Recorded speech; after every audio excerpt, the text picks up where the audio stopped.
ஒரு நிமிட கதை. புறநகர் பகுதியில் வாடகைக்கு குடிவந்தான் அவன்.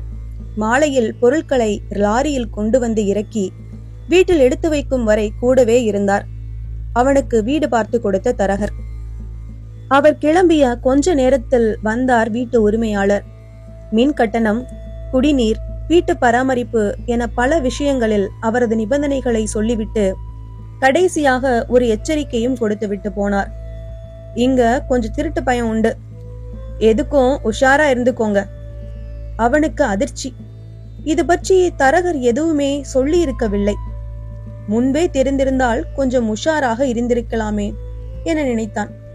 மனைவியிடமும் பிள்ளைகளிடமும் விஷயத்தை சொல்லிவிட்டு நாளைக்கு புதுசா பூட்டு சங்கிலின்னு வாங்கி எல்லா கதவுகளையும் பாதுகாப்பா பூட்டிடலாம், இன்னைக்கு ராத்திரி எப்படியாவது சமாளிக்கணும் என்றான். பிள்ளைகள் உடனே உதவிக்கு வந்தார்கள். தோட்டத்து கதவை உட்புறமாக தாளிட்டு கதவை அணைத்தபடி உட்புறமாக காலி பாத்திரங்களை வைத்தார்கள். ஒருவேளை திருடன் கதவை திறந்தால் பாத்திரங்கள் சிதறி பெரும் சத்தம் எழுப்பும். அவனும் மிரண்டு ஓடுவான். இவர்களும் உஷாராகலாம். தெரு கதவில் ஆட்டோமேட்டிக் லாக் இருந்தது. அழுத்தினாலே பூட்டிக் கொள்ளும். அதையும் பூட்டி இப்படி ஏற்பாடு செய்தார்கள். ஆனாலும் நிம்மதியாக தூங்க முடியவில்லை.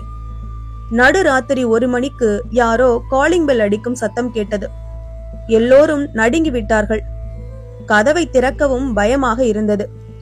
மனைவியையும் பிள்ளைகளையும் உள்ளறைக்குள் ஒளிந்து கொள்ள சொல்லிவிட்டு கதவருகே சென்ற அவன், யாரது என்றான் அதட்டலாக. நான் பக்கத்து வீட்டுக்காரருங்க, இப்பதான் ஷிப்ட் முடிஞ்சு வீட்டுக்கு வரேன். தெரு கதவுலையே சாவிய மறந்து வச்சிட்டு உள்ள இருக்கீங்க, அதை எடுத்துக்கோங்க, இங்க திருட்டு பயம் அதிகம் என்றது குரல்.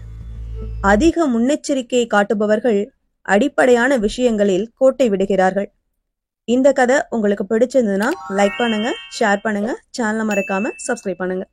அடுத்த கதையில சந்திக்கலாம்.